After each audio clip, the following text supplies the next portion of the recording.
آقا دیگه پول بابت پروفایل برگردوندن آنتن آیفون 14 و 15 نده. بیا بهت قدم به قدم آموزش ساخت پروفایل و شورتکاتاشو بدم.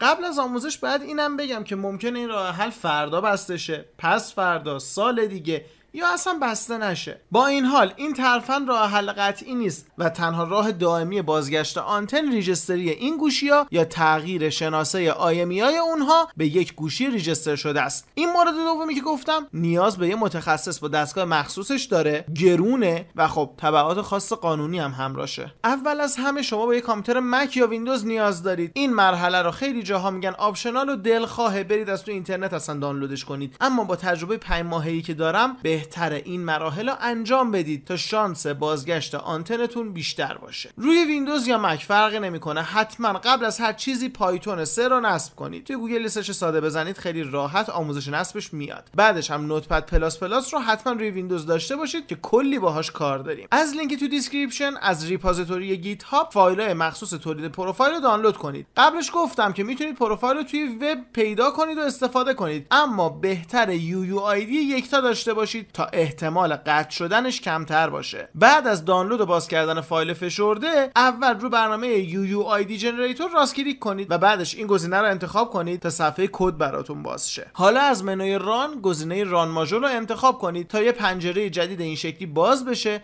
و این شناسه یکتایی تولید شده رو بهتون نشون بده. این صفحه رو نبندید که کارش داریم. تو فایلای دانلود شده یه کانفیگ جدید برای ایرانسله که بهتره اون رو استفاده کنید. اگرم همراه اولید که خود گزینه همراه اول رو بردارید. میتونید با کانفیگ همه اپراتورها هم امتحان کنید، کانفیگ جدیدم داره، ولی این دوتا پروفایل تکی تو تجربه من بهتر جواب دادن. برنامه نوتپد پلاس پلاس رو باز کنید و پروفایل مورد نظرتون رو بکشید داخلش تا باز شه. ما با هیچ قسمتی از کد کاری نداریم، همه چیز سر جاش آماده است. تنها جاهایی که ما باید تغییر بدیم UUID-آن. تو این کد 3 تا بخش UUID داره که میتونید ببینیدشون. این بخشا رو تغییر میدیم و حالا گزینه فلاپی یا سیو رو میزنیم تا این پروفایل ذخیره بشه. این پروفایل هر طور که میتونید برای خودتون بفرستید رو گوشی و توی فایل ذخیره کنید، چون بعداً باهاش کار دارید. حالا میریم سراغ گوشی. این روش جدیدترین متدیه که آنتن رو برگردونه و بعد مرحله به مرحله اجراش کنید. البته یه تیکه هایش آزمون و خطا داره. اول سیم کارتتون از توی آیفون خارج میکنید و بعدش نتورک ریست رو انجام میدید. حالا سیم کارتتون رو توی گوشی دیگه که از 4G پشتیبانی میکنه، تاکید میکنم از 4G پشتیبانی کنه، قرارش میدیم و کدای زیر رو میگیریم و ثبت میکنیم تا پیامش برامون بیاد. بعد از اینکه پیامش اومد مجددا سیم کارت رو میذاریم روی آیفون و وقتی روشنش کردیم تو قسمت سلولار دیتا رومینگ رو فعال میکنیم و گوشی رو روی حالت LTE یا 5G میذاریم و ولت رو هم روشن میکنیم. وارد شماره گیر میشید و کدی که روی تصویر هست رو میگیرین، وارد این قسمت میشین و بغل همه گزینه ها نوارش رو آبی رنگ میکنید تا ذخیره بشن. تو این مرحله اگه کماکان آنتن ندارید، گوشی روی حالت 2G باشه، ایرپلین کنید